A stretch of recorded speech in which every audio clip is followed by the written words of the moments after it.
O te whaatalo whātui lau whaafonga anga i le nei tai au ma lo le folau, alo mai o talafo ala Radio Samoa. E lata i le se fulu lima afe, lai sene ave te avale o tangata ni usila waliki i tua whaamaumaunga, i le taimi na ngā o ia ai whaamaumaunga le Latitude Financial Services.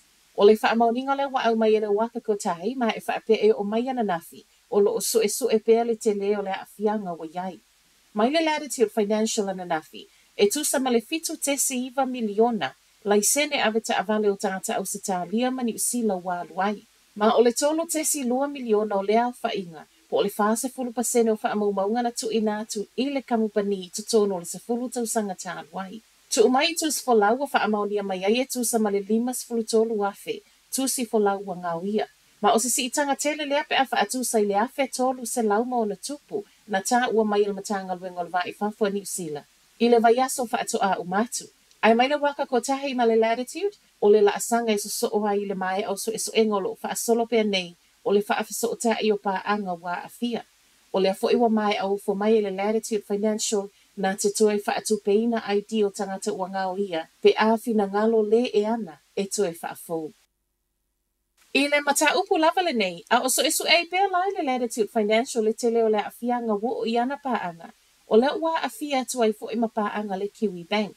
O le Kiwi Bank, o ia le e iai la ua whainga whaapa ma le Latitude Financial, e mawhai ai ona whaatalo sanga ina no ngā tupe, ta wala mai le whale tupe, ma ona o lea fo iwa a fia tu ai maia.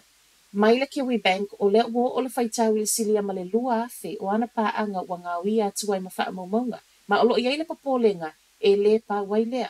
O le lua afe lea na mua whailo mai, ai o mai ana nafi toe feso o ta iane le Latitude, i le whale tupe e iai fo i isi wa toe whaopopo. O lo tuli mata ia pea i le Kiwi Bank le nei mata upu a o so e a tili ai pea a to ai ma le wa ai o teo ngā tupe, a ana pa angai peo na whai mai ai i tala le staff.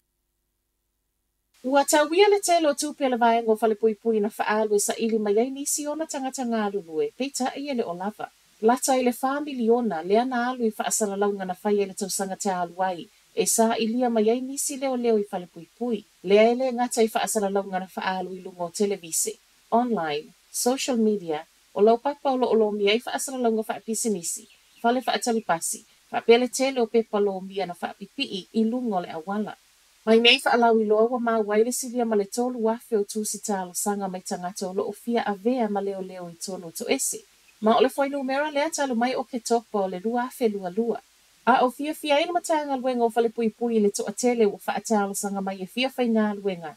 Mai le presidente o le asocio o whale pui, Floyd Duplessis, tala le One News, e le o manuia whaalau i loa na whai. Ona e le o lava leo fōu o lo au i nā tuitua. Ua whai mai ei fo i ma le presidente, o le tūtā ua lava e fia o mai ei tangata, o le leo tutongi. Ma o le mea sao, e le o lava tutongi o leo nei ngā lulu i tutono o whale pui, pe a whaatusa i le ngā luenga o lo o lātou whaia.